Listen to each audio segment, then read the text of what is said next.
This was from the National Post recently. They had a news article called "The Shape of the Future: Is Obesity a Crisis or Just the Latest Stage of Evolution?"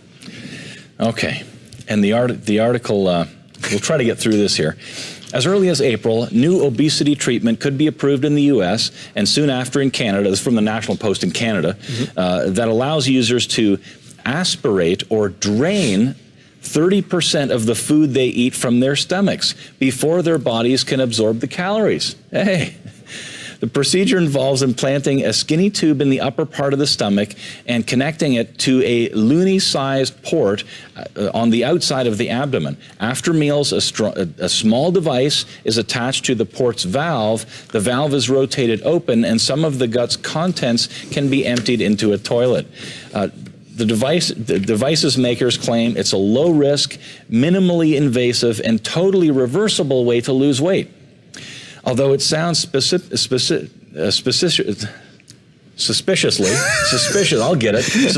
like engineered bulimia, but then our hunger for something, anything to make us thinner, knows no bounds. That's how the article begins. Yeah, which is pretty disgusting, actually. Let's just face that. It's pretty disgusting. Yeah.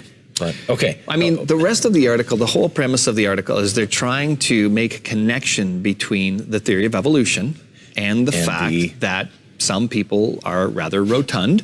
Now, of course, we would acknowledge the fact that there are medical conditions that obviously, cause people to be, to keep on weight and stuff like that.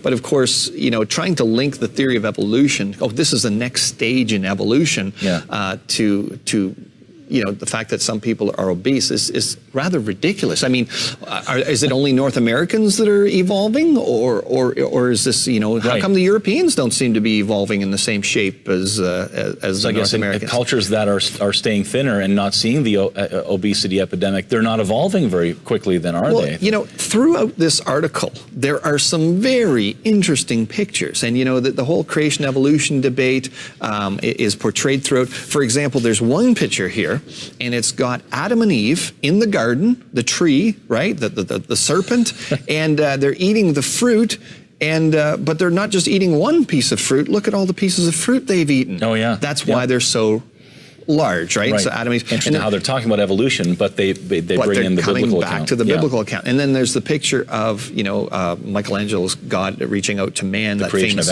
creation of Adam, and of course Adam's quite large in this picture. Well, here's an interesting one. It's the classic ape to man series. Okay, so you've got your ape-like creature there, and then you've got your darker kind of ape man kind of thing. And he's pretty thin, right? Yeah. And then you've got your Caucasian, skinny thin white Caucasian, guy. And then you turn into a fat Caucasian. Wow. So we've mentioned this before, like the classic that's in all of your textbooks, the classic ape to human sequence. What's the shade of the skin in the people? Have you noticed that? It's always the dark-skinned hairy apes. Wow. So turning evolution is saying that black people are less evolved than white people. Right. How is that even allowed in textbooks in our politically correct climate? That's ridiculous. And the person who drew this picture has obviously absorbed that concept into their head, because now the next stage is the fat white guy. Amazing.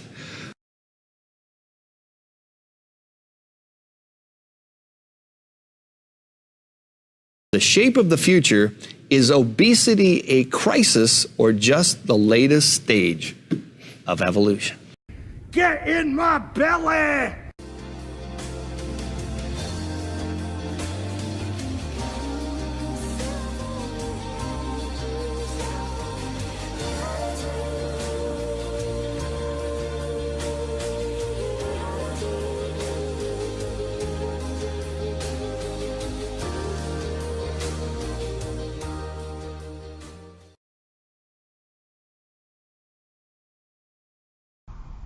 Get in my belly!